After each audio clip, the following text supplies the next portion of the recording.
Hello बच्चों, मैं स्मिता बिजलवान स्वागत करती हूँ आपका आईसीटी वर्चुअल क्लासरूम में। आशा करती हूँ आप सभी स्वस्थ होंगे और अच्छे से अपनी पढ़ाई कर रहे होंगे। बच्चों, आज हम पढ़ने जा रहे हैं क्लास 6 की साइंस, और क्लास 6 साइंस में हमारा चैप्टर चल रहा था journey through states of water. तो हम यहाँ पर वाटर की अलग अलग स्टेट्स के बारे में बात कर रहे थे। अपने लास्ट लेक्चर में हमने देख लिया था कि कैसे दो फ्रेंड्स डिस्कस कर रहे होते हैं वाटर की स्टेट्स को लेकर के, है ना। जैसे वो देखते हैं कि आइस है और वाटर है, तो वो विचार करते हैं इस पर कि जो आइस है यानी कि बर्फ है और पानी है, कि ये दोनों एक ही चीज है या अलग अलग चीजों से बनी हुई है। तो फाइनली वो इस चीज पर पहुंचते हैं कि जो वाटर है और आइस है दोनों एक ही चीज से बनी हुई है, लेकिन दोनों यानी कि वाटर ही है, एक ही चीज है, ठीक है, लेकिन इनकी स्टेट्स अलग अलग हैं। किस वजह से? जैसे आइस को जो है, वाटर को जो है जब फ्रीज किया जाता है तब जाकर के वो आइस बनती है, रूम टेम्परेचर पे वो वाटर ही है। फिर इसके अलावा हमने एक और स्टेट हमने डिस्कस की वाटर की, जो कि है गैसेस स्टेट। तो वाटर को जब हीट किया जाता है या हीट नहीं भी किया जाता, जैसे टेम्परेचर बढ़ जाता है, जैसे हम इवेपोरेशन भी कहते हैं, इवेपोरेशन होने पर भी जो वाटर है वो वेपर बन जाता है, यानी कि गैसेस स्टेट में कन्वर्ट हो जाता है। तो वाटर की जो तीनों स्टेट्स है वो हमने यहाँ पर देखी। अब आगे चैप्टर को कंटिन्यू करेंगे, तो बढ़ते हैं स्मार्ट बोर्ड की तरफ। चलिए, तो यहाँ पर स्टार्ट करते हैं। जैसे कि हमने बात की ही थी कि दो स्टेट्स तो हमें पहले ही दे दी गई थी चैप्टर के स्टार्टिंग में, सॉलिड और लिक्विड स्टेट। तो यहाँ पर हमने देख लिया था कि आइस जो है वो सॉलिड स्टेट है और वाटर जो है वो लिक्विड स्टेट है। फिर हमने यहाँ पर ये प्लेट में इस तरीके से वाटर ले लिया था, जिस पर हमने ये डिस्कशन किया था कि ये वाटर जो कुछ समय के बाद गायब हो जाता है। तो गायब क्यों हो जाता है? क्योंकि बच्चों, ये जो वाटर है ये इवेपोरेट हो जाता है। ठीक है, ऐसे ही रखेंगे हम इसे, तो ये इवेपोरेट हो जाता है और इसके वेपर्स बन जाते हैं, और जिसे हम कहते हैं गैसेस स्टेट। ठीक है, तो यहाँ तक ये भी हमने कंप्लीट कर लिया था। इवेपोरेशन की प्रोसेस को बहुत डिटेल में हमने डिस्कस किया था कि इवेपोरेशन की प्रोसेस होती क्या है। ठीक है, जैसे हम समुद्र के किनारे देखते हैं, समुद्र के किनारे बड़े बड़े सी बेड्स बने हुए होते हैं, है ना। सी बेड्स, या हम कहें कि जैसे आपने देखा होगा कि ऐसे गड्ढे बने हुए होते हैं, चौड़े चौड़े बड़े बड़े, जिनमें जो है समुद्र का पानी भरा जाता है। क्यों भरा जाता है समुद्र का पानी? अब हम जानते हैं वो खारा पानी होता है और समुद्र के पानी से हमें नमक मिलता है। तो कैसे मिलता है नमक? जो वो सी बेड्स होते हैं, बड़े बड़े जो गड्ढे जिसे हम कह रहे हैं, बहुत ज्यादा डीप नहीं होते हैं, ठीक है, और बहुत ज्यादा बड़े वो होते हैं। ठीक है, उनमें समुद्र का पानी भरा जाता है, फिर उन्हें ऐसे ही छोड़ दिया जाता है कुछ समय के लिए। तो धीरे धीरे सनलाइट तो है ही वहां पर, टेम्परेचर भी है, जिस वजह से धीरे धीरे पानी क्या होता है, इवेपोरेट होता रहता है। और धीरे धीरे सारा पानी जब इवेपोरेट हो जाता है, तो वहां पर केवल उन पिट्स में केवल और केवल सॉल्ट बचता है, जिसे निकाल करके आगे रिफाइन करके जो है आगे भेजा जाता है। ठीक है, फिर हम यूज करते हैं जब अच्छे से उनकी रिफाइनिंग हो जाती है। क्लियर है? तो ये भी एक प्रोसेस है।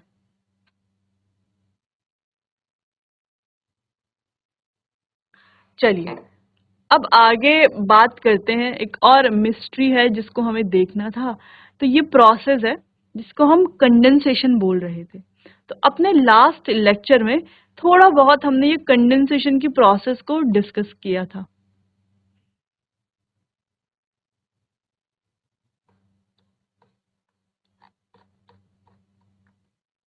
अब ये कंडेंसेशन की प्रोसेस है क्या, थोड़ा सा इसको समझ लेते हैं, क्योंकि थोड़ा सा डिफरेंट हमें लग सकती है ये प्रोसेस सुनने में। तो चलिए स्टार्ट करते हैं। अगर हम बात करते हैं कंडेंसेशन की, ठीक है, तो सबसे पहले कंडेंसेशन है क्या? तो सिंपली हमें पता होना चाहिए कि गैसियस स्टेट से लिक्विड स्टेट में कन्वर्ट करने की जो प्रोसेस है, यानी कि जैसे अगर हम वाटर के केस में बात कर रहे हैं, तो वाटर वेपर, जल वाष्प से वापस जल बनाया जा सकता है। ठीक है, तो जल वाष्प से वापस जल बनाया तो जा सकता है, लेकिन इस प्रोसेस को कहा जाता है कंडेंसेशन की प्रोसेस। ठीक है, अब ये प्रोसेस होती कैसे है? जल वाष्प से जल हम बनाएंगे कैसे, या बनेगा कैसे? हम नहीं बनाएंगे, ठीक है, खुद भी बन सकता है, हम बना भी सकते हैं। चलिए, तो इसको डिस्कस करते हैं। तो जब आप कभी भी अपने रेफ्रिजरेटर से कोई भी कोल्ड ड्रिंक निकालते हैं, है ना, आजकल गर्मियां हैं तो आप कोल्ड ड्रिंक तो पीते ही हैं, तो आप क्या करते हैं कि कोई भी ग्लास आप ले लीजिए, कोई भी कांच का ग्लास ले लीजिए या कोई भी मेटल का ग्लास, आप स्टील का ग्लास ले सकते हो, है ना, कोई भी अलॉय का ग्लास आप ले सकते हो। तो कोई भी ग्लास आप लेकर के मतलब कोई भी टम्बलर आप लेंगे, तो उसमें आप क्या कर लेंगे, कांच का ले लीजिए मान लीजिए, या कोई सा भी ले लीजिए। अब उसके अंदर आप क्या करेंगे, इस चिल्ड कोल्ड ड्रिंक को, ठंडी ठंडी कोल्ड ड्रिंक को डालेंगे। अब कोल्ड ड्रिंक में आप आइस क्यूब्स तो डालेंगे, यानी कि बर्फ के टुकड़े तो डालेंगे ही, ठीक है। अब ये सब आपने क्या किया कि जो ग्लास टम्बलर था उसमें आपने क्या किया, आधा उसको कोल्ड ड्रिंक से भर लिया और उसमें 2-3 आइस के क्यूब डाल दिए, बर्फ के टुकड़े डाल दिए। अब हुआ क्या, अब जब आपने टम्बलर में ये सारी चीजें डाली, जो जो टम्बलर है यानी कि ग्लास है, उसका जो सरफेस है वो कैसा हो गया, वो भी चिल्ड हो गया, ठंडा हो गया, है ना। जब आप ग्लास पकड़ोगे तो पहले तो ग्लास नॉर्मल था, लेकिन अब ग्लास भी ठंडा हो गया है, ठीक है, वो गिलास भी ठंडा हो गया है, ठीक है, उसका सरफेस भी ठंडा हो गया। लेकिन जैसे आप डालते हो उसमें कोल्ड ड्रिंक आइस, तो आप क्या देखते हो, धीरे धीरे ग्लास का जो बाहर से, बाहर वाला जो एरिया है, आउटर सरफेस है, तो क्या होता है, इसके आउटर सरफेस पे वाटर की ड्रॉपलेट्स आपको देखने को मिलती हैं। अब होता क्या है, जैसे यहाँ पर समझ लेते हैं, ये आपने लिया एक कांच का टम्बलर, ठीक है, कोई भी ग्लास, इसमें आपने कोल्ड ड्रिंक डाली, कोल्ड ड्रिंक तो डाल दी, कोल्ड ड्रिंक के साथ साथ आपने क्या किया, इसमें बर्फ के टुकड़े भी डाले।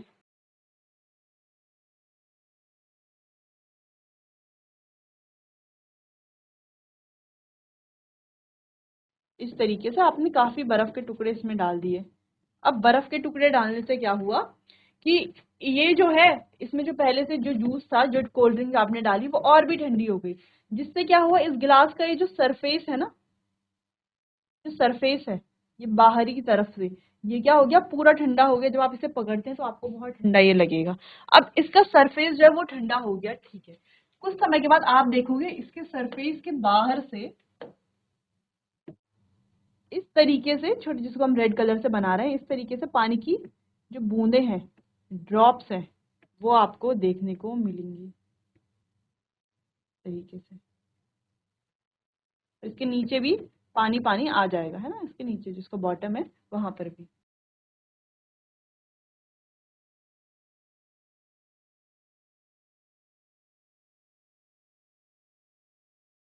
ठीक है, तो पानी की बूंदे आपको ऐसे देखने को मिलेंगी। अब सवाल ये है कि पानी तो आपने ग्लास के अंदर डाला है ना, जूस यानी कि जो जूस है, कोल्ड ड्रिंक है, वो आपने ग्लास के अंदर डाला है, आइस क्यूब भी आपने ग्लास के अंदर डाली हैं, तो ये जो पानी है ये ग्लास के बाहर कैसे दिखाई दे रहा है। या आप फ्रिज से कोई भी निकाल, कुछ भी चीज निकालते हो, कोई बर्तन निकालते हो, मान लीजिए आपने कुछ भी चीज फ्रिज में रखी हुई है, जब बाहर निकालते हो तो आप देखते हो उसके सरफेस पर हल्की हल्की ड्रॉप्स जो है वो आई रहती हैं, है, अगर वो बहुत ज्यादा ठंडा है तो हल्की हल्की ड्रॉप्स आपको देखने को मिलेंगी। तो ऐसा क्यों होता है, कहाँ से आती हैं ये ड्रॉप्स, जबकि हमने जो कोल्ड ड्रिंक है वो तो ग्लास के अंदर डाली है, बाहर से तो कोल्ड ड्रिंक नहीं डाली है, आइस क्यूब भी ग्लास के अंदर है ना, बाहर से तो नहीं डाली, और कोई स्कोप भी नहीं है कि वो बाहर आ जाए, ठीक है। ऐसा भी नहीं है ना कि कोल्ड ड्रिंक ज्यादा हो गई है तो ग्लास से थोड़ा छलक गई है, बाहर आ गई है, जिससे कि वो उसके सरफेस पर हमें बूंदे दिख रही है। ऐसा भी नहीं हुआ है, हमने इस ग्लास को बिल्कुल फुल भी नहीं भरा है, आधा भरा है, ठीक है, कोल्ड ड्रिंक से, आधा बर्फ से, ठीक है। तो फिर भी क्यों हमें ऐसा देखने को मिलता है, ये जो ड्रॉप्स है कहाँ से आती है। तो ये ड्रॉप्स बच्चों देखो, जो ये ग्लास है इसके बाहर क्या है, एयर है, क्या है, इसके बाहर एयर है, और हम जानते हैं एयर में क्या होता है, एयर में होता है वाटर वेपर। अब ये वाटर वेपर डिपेंड करता है, कभी ज्यादा होता है कभी कम होता है ना, किसी जगह ज्यादा होता है किसी जगह कम होता है, ठीक है। तो ये एरिया टू एरिया वेरी करता है वाटर वेपर, कितना परसेंटेज, कहीं पर ज्यादा होता है कहीं पर कम होता है, ठीक है। तो एयर में क्या प्रेजेंट है, वाटर वेपर प्रेजेंट है। वाटर वेपर है क्या, वाटर वेपर क्या है, वाटर वेपर है तो वाटर ही, ये जो वाटर वेपर है ये बनी कहाँ से है, ये जो वाटर वेपर है ये वाटर से ही तो बनी है। वाटर क्या है, लेकिन लिक्विड स्टेट में है, और ये जो वाटर वेपर है ये क्या है, गैसियस स्टेट में है। जी से हम गैस रिप्रेजेंट कर रहे हैं, और एल से हम लिक्विड रिप्रेजेंट कर रहे हैं, ठीक है। तो वाटर से तो बना है ये वाटर वेपर, वाटर वेपर क्या है, बस गैसियस स्टेट में है, ठीक है। इवेपोरेशन जब प्रोसेस हुई थी तो उससे वाटर जो है वाटर वेपर में बन गया। अब एयर में क्या है, वाटर वेपर है। अब ये जो वाटर वेपर है, जब ये इस ग्लास के ठंडे सरफेस पर टकराता है, ग्लास का जो ठंडा सरफेस है, जो वाटर वेपर है, WV लिख रहे हैं शॉर्ट में वाटर वेपर को, ये जो वाटर वेपर है जब ये ग्लास के ठंडे सरफेस पर टकराता है तो धीरे धीरे क्या होता है, अपनी हीट को रिलीज करके क्या हो जाता है, कंडेंस हो जाता है और वाटर ड्रॉपलेट्स में कन्वर्ट हो जाता है।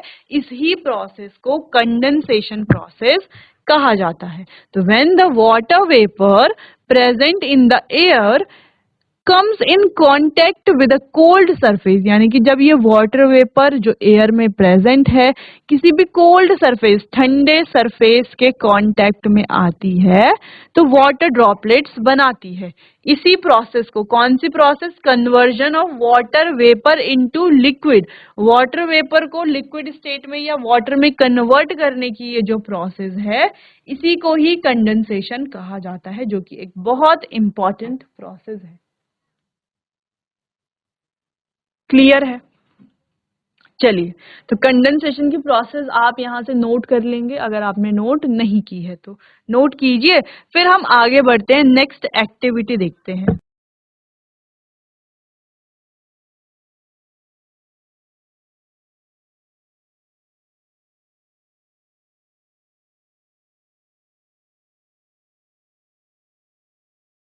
चलिए आगे बढ़ते हैं।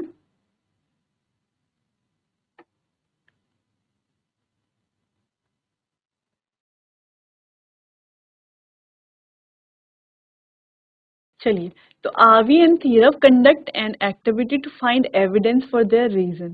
You can also conduct the activity by following steps. चलिए, तो इस एक्टिविटी को देखते हैं। Take a glass tumbler half filled with water containing a few ice cube. तो क्या करना है, एक कांच का टम्बलर यानी कि गिलास जिसे हम कहते हैं तो ले लेना है, इसको आधा भर लेना है पानी से, और इसमें जो है कुछ बर्फ के पीसेस डाल देने हैं, है ना, बर्फ के टुकड़े, आइस क्यूब डाल देते हैं, डाल देना है।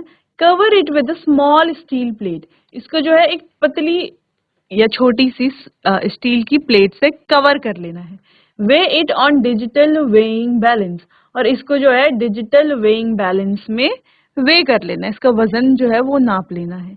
चलिए, observe the reading on the balance and record after every 5 minutes, और इस रीडिंग को क्या करना है, आपको एब्जॉर्ब करना, ऑब्जर्व करना है और जो है रिकॉर्ड करते रहना है, और हर 5 मिनट बाद आपको वे करना है। Continue observing for 30 minutes, record your observation table. तो आपको क्या करना है, कंटिन्यूस को ऑब्जर्व करते रहना है 30 मिनट तक, है ना, और अपना जो आपका ऑब्जर्वेशन आ रहा है इसको लिखते रहना है। तो आपको क्या लग रहा है, what will happen to the mass of cold water kept on digital weighing balance. तो आपको क्या लगता है, जो डिजिटल वेइंग बैलेंस है उसमें जो कोल्ड वाटर का मास था उसमें क्या हुआ होगा, क्या वो बढ़ा होगा या वो घटा होगा या वो सेम रहा होगा। तो ये आपको करना है और आपको देखना है कि क्या आपको यहाँ पर देखने को मिला। चलिए, do you your finding match with your prediction, explain your observation. तो जो भी आपने ऑब्जर्व किया उसको आपको यहाँ पर एक्सप्लेन करना है, ठीक है, क्या आपने देखा, क्या सेम था, ठीक है, या सेम नहीं था, या इंक्रीज हुआ या मास डिक्रीज हुआ, ये आपको देखना है। You may observe some water droplets on the glass tumbler. तो आपको ग्लास टम्बलर में कुछ पानी की जो ड्रॉपलेट्स हैं वो तो देखने को मिलेंगे ही, ठीक है। Water vapour from air comes in contact with cold surface and glass tumbler get converted into water droplets on the glass tumbler through condensation. तो सिंपल यही प्रोसेस हुई होगी कि वाटर वेपर एयर से ग्लास टम्बलर के surface पर टकराए होंगे, फिर वहां पर कंडेंस होकर के, है ना, वाटर ड्रॉपलेट्स में कन्वर्ट हो गए होंगे। तो there is an increase in the reading on the digital weighing balance. तो आप देखोगे कि रीडिंग जो है वो इंक्रीज हुई होगी, क्योंकि देखो उसमें पहले जो वाटर था वो तो है ही, है ना, उसको तो हमने स्टील प्लेट से ढकाया हुआ है, ऐसा नहीं है कि वो इवेपोरेट हो गया। जो वाटर पहले था वो वाटर तो उसमें प्रेजेंट है ही, इसके अलावा थोड़ा और वाटर आ गया। वाटर कहाँ से आया, वाटर जो इन्वायरमेंट में प्रेजेंट वाटर है, हमारे एटमॉस्फेयर में प्रेजेंट वाटर है, वो वाटर आया जब वो उसके सरफेस पर टकराया, ड्रॉपलेट्स बन गए, तो वो जो है वाटर का जो वेट है वो थोड़ा बढ़ेगा। Can we conclude that water is not seeping through the wall of the tumbler. तो यहाँ पर हमने ये तो कंक्लूड कर ही लिया है, और इसको तो हम कंक्लूड कर लेंगे कि वाटर जो है वो टम्बलर के वॉल्स से सीप नहीं हो रहा, रिस नहीं रहा। ठीक है, रिस नहीं रहा है, सिंपल से क्या हो रहा है, कंडेंसेशन हो रहा है। कंडेंसेशन कैसे, एयर में प्रेजेंट जो वाटर वेपर है वो वाटर ग्लास टम्बलर के सरफेस पर टकरा करके लिक्विफाई हो जा रही है, लिक्विड में कन्वर्ट हो रही है। तो आप कहेंगे कि जब नॉर्मली हमने कोई भी ग्लास बर्तन बाहर रखा हुआ होता है, मतलब नॉर्मली रूम टेम्परेचर पर है, तो तब कोई हमें वाटर ड्रॉपलेट्स देखने को क्यों नहीं मिलती, है ना। मान लीजिए आपने पानी निकाला अपने फिल्टर से, या जहां से भी आप पानी पीते हैं, फिल्टर से आपने पानी निकाला, ग्लास में भर दिया, तो क्या कुछ समय के बाद इस ग्लास के बाहर से भी जो है पानी की बूंदें आपको देखने को मिलेंगी क्या? नहीं देखने को मिलेंगी। क्यों नहीं देखने को मिलेंगी? क्योंकि वो जो ग्लास है, ये जो टम्बलर लिया है हमने, उसका सरफेस कोल्ड नहीं है। तो यहाँ पर इंपॉर्टेंट क्या चाहिए, यहाँ पर चाहिए कोल्ड सरफेस। कोल्ड सरफेस होना चाहिए, जिस वजह से जो वेपर है वो कंडेंस होंगी। कोल्ड सरफेस नहीं है तो वेपर कंडेंस नहीं होंगी। ठीक है, चलिए। Can also conclude that water collected outside the tumbler is only due to condensation. No, we cannot say that conclusively from activity. What more you can show the water is not seeping from glass tumbler. तो चलिए, तो हम ये अभी तो ऐसा नहीं कह सकते कि कंडेंसेशन ही हुआ है, हालांकि हमें पता है ये प्रोसेस हुई है, लेकिन आप चाहें तो कुछ और एक्टिविटी भी यहाँ पर कर सकते हैं। उससे पहले आप ये वाला पॉइंट जो है वो नोट कर लीजिए।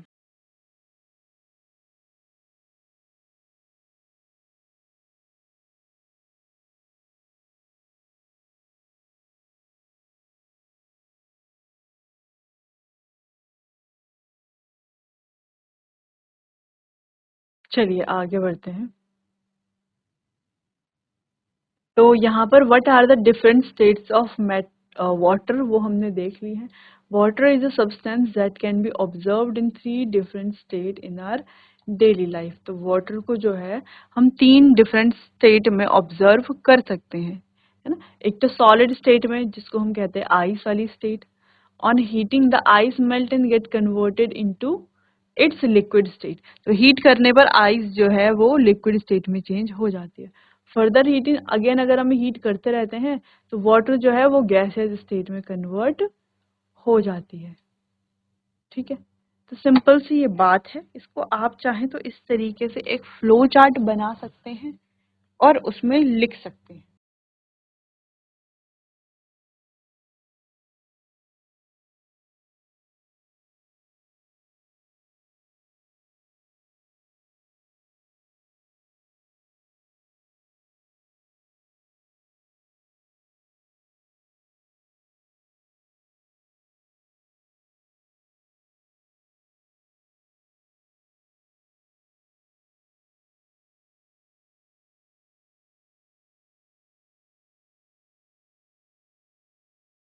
चलो, तो यहाँ पर आपको क्या लिखना है, सॉलिड से लिक्विड में चेंज कब हो रहा है, जब हम उसको क्या कर रहे हैं, हीट कर रहे हैं। और लिक्विड से गैस में चेंज कब हो रहा है, जब हम उसको अगेन हीट कर रहे हैं। ठीक है, तो सॉलिड से लिक्विड में चेंज करने की जो प्रोसेस है उसे क्या बोलेंगे, इवेपोरेशन बोल सकते हैं या मेल्टिंग बोल सकते हैं, या सिंपल सा हम क्या बोल सकते हैं, मेल्टिंग। लिक्विड से गैस में चेंज करने की जो प्रोसेस है उसे हम क्या बोल रहे हैं कि लिक्विड से क्या हो रहा है, गैस में चेंज हो रहा है। तो अभी तक हमने केवल इवेपोरेशन पढ़ी है, तो इवेपोरेशन ही हम यहाँ पर लिख रहे हैं। ठीक है, क्लियर है। चलो, तो सिंपल सा ये जो है आप ऐसा नोट कर सकते हैं। क्लियर है। चलो, तो क्या सॉलिड से वापस लिक्विड बनाया जा सकता है? तो बिल्कुल सॉलिड से भी लिक्विड बन सकता है। सॉलिड से तो सॉरी, लिक्विड से सॉलिड बन सकता है क्या? हाँ बिल्कुल, सॉलिड से लिक्विड तो बनता ही है, लेकिन लिक्विड से सॉलिड भी बन सकता है। इसको हम आगे देखेंगे, जहां पर हम देखेंगे कैसे जो है सॉलिड से हम लिक्विड बना सकते हैं, लिक्विड से सॉलिड, लिक्विड से हम गैस बना सकते हैं, गैस से लिक्विड, गैस से हम सॉलिड बना सकते हैं और सॉलिड से डायरेक्ट गैस भी बना सकते हैं, जिसको हम सब्लिमेशन और डीसब्लिमेशन प्रोसेस के नाम से जानते हैं। चलिए, तो क्या करना है आपको, put an ice cube in one container and transfer it to another container of different shape. What changes do you notice in the shape of the ice cube? तो आपको क्या करना है, आइस क्यूब ले लेना है और आइस क्यूब को पहले एक कंटेनर में डालना है। अब उस कंटेनर से आइस क्यूब को दूसरे कंटेनर में डाल देना है ना। मान लो आपने एक जो है इस तरीके का कंटेनर लिया, ऐसा कंटेनर लिया, और एक जो है आपने ऐसा कंटेनर लिया, ठीक है, ऐसे दो कंटेनर आपने लिए। तो अब आपने क्या किया, एक कंटेनर में आइस क्यूब डाला और इस कंटेनर से आइस क्यूब को दूसरे कंटेनर में डाल दिया। तो आपने आइस क्यूब यानी कि बर्फ का जो वो जो टुकड़ा था, क्या उसके शेप में कोई अंतर आपने देखा? कोई दिखेगा क्या आपको अंतर? सोचिए इस बारे में। देखो, अंतर तो आपको नहीं दिखेगा। Pour water from one container to another container. अब सेम चीज कीजिए पानी के साथ। पानी ले लीजिए एक कंटेनर में, इस वाले कंटेनर में, इस वाले कंटेनर से पानी इस वाले कंटेनर में डाल दीजिए। तो क्या आपने इसके शेप में कोई डिफरेंस देखा? हाँ, बिल्कुल आपने डिफरेंस देखा। क्या देखा आपने? यहाँ पर इसका शेप कैसा, स्क्वायर जैसा, और यहाँ पर कैसा इसका शेप, ऐसा ही जैसे इस फ्लास्क का शेप है, ठीक है। तो शेप में चेंज तो आया। अब pour water on clean surface and observe how it spread. तो आपको एक क्लीन सरफेस में पानी को डालना है और देखना है कि कैसे ये स्प्रेड होता है, कैसे ये फैलता है। तो when we get converted into vapour, sorry, when water get converted into vapour, how does the water vapour spread. तो जब ये पानी जो है ये वाटर वेपर में कन्वर्ट हो जाता है, तो ये स्प्रेड कैसे होता है, फैलता कैसा है ना, कैसे ये फैलेगा। तो इसको कंपेयर करेंगे हम वाटर के बिहेवियर के, गैस के बिहेवियर को वाटर के बिहेवियर से हमें कंपेयर करना है, ठीक है। चलिए, तो इतना फिलहाल आप देख लीजिए पहले ये तीनों एक्टिविटीज। इसी एक ही एक्टिविटी में काफी सारी चीजें आपको देखने को मिल रही हैं।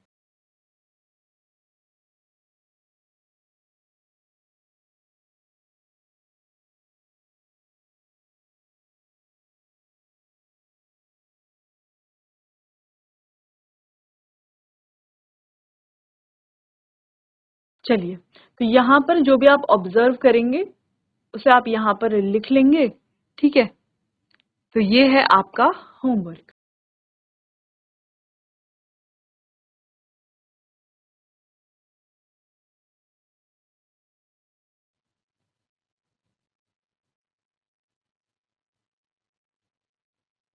ये आपका होमवर्क है।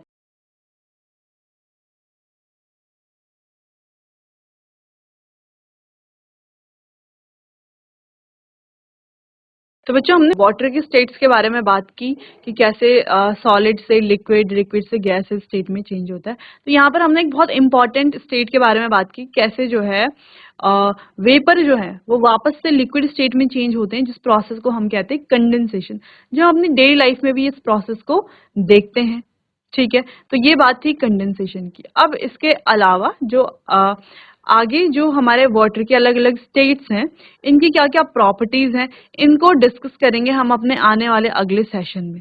तो चलिए बच्चों, आज के लिए इतना ही। मिलते हैं अपने आने वाले अगले सेशन में।